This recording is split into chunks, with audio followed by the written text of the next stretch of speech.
I'm Nick Ravelis, the Geisel Director of Education and Outreach for San Diego Opera, welcoming you to our San Diego Opera podcast, focusing on the music, the composers, and the personalities that will make up our 2011 international season.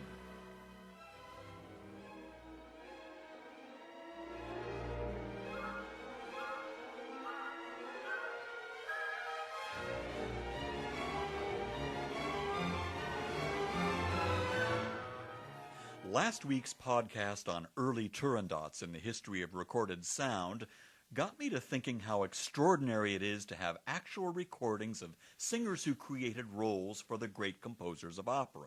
In the 20th and now the 21st centuries, that's not much of a problem because just about everything is recorded, and it actually was something of an anomaly that we don't happen to have a recording of the soprano who created Turandot, Rosa Raissa, singing anything from that opera. Neither do we have a recording of Miguel Fleta singing anything from Kaloff's role, although we do have 1926 recordings of the first Liu, Maria Zamboni, and the original Ping, Pang, and Pong. We'll get a chance to listen to those sometime this season, I promise. They're quite revealing. But now here's something that I had to actually do some research to find because I wasn't aware of it. There are recordings from 1911 which include generous excerpts from Richard Strauss's Der Rosenkavalier and the cast from that very first production at the Semper Opera House in Dresden. They feature the very first Marschallin, of course, a soprano by the name of Margarethe Siems. That's S-I-E-M-S. Siems was a German soprano with a fine vocal pedigree that went back to Pauline Viardot, the superstar mezzo-soprano who was the muse of many a French opera composer, especially Charles Gounod. After singing a bit in smaller houses, especially in Prague, she was engaged as the principal dramatic coloratura soprano at Dresden. That means that she was a soprano who would have been perfect for the role of Mozart's Queen of the Night in The Magic Flute, as well as some of the great bel canto roles from Bellini and Donizetti. She took on heavier roles later in her career, including some of the big Verdi and Wagner roles like Elizabeth, Sieglinde, and Isolde. For Strauss, she created the roles of Chrysothemis in Electra and Zerbinetta in Ariadne auf Naxos, as well as the Marschallin. Now, when you think about it, even just the three Strauss roles that she created for the composer are roles that we think of as belonging to three very different types of singers.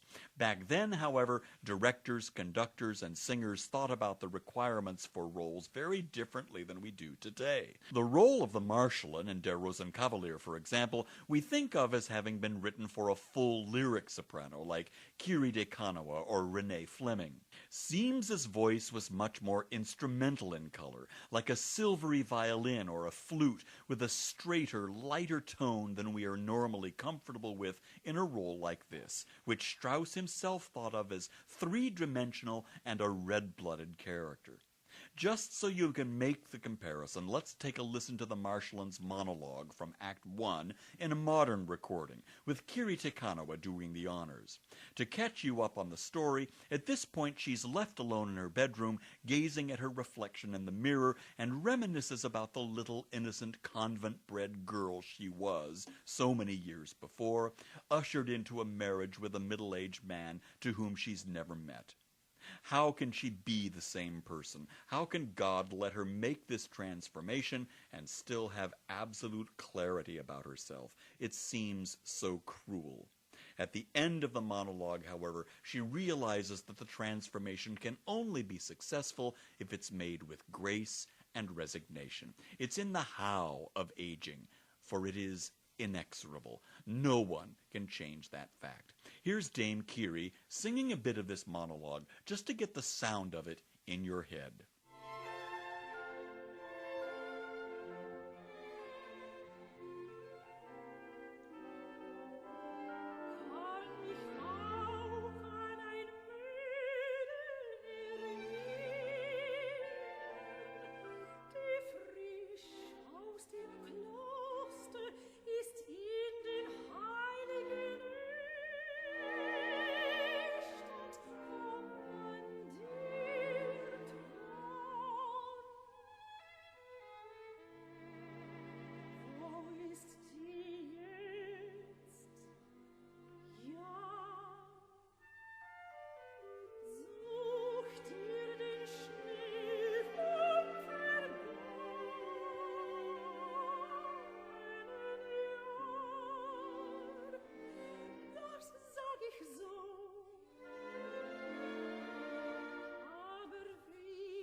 die alte Marschallin.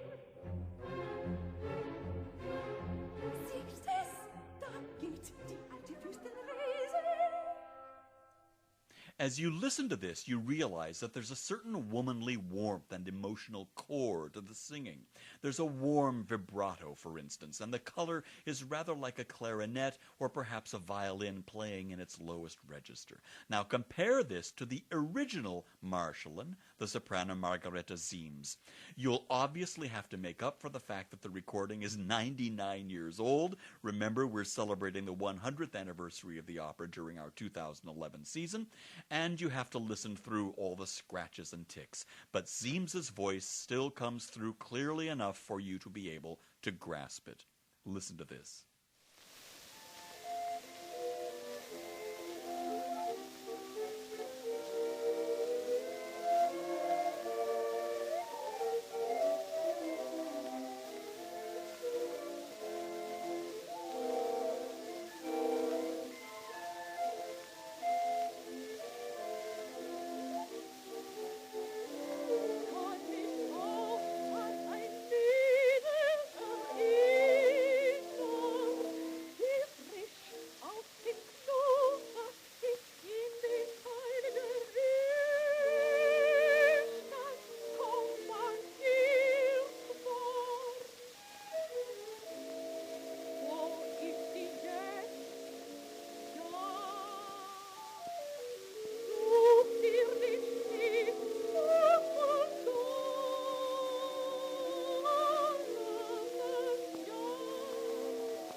Doch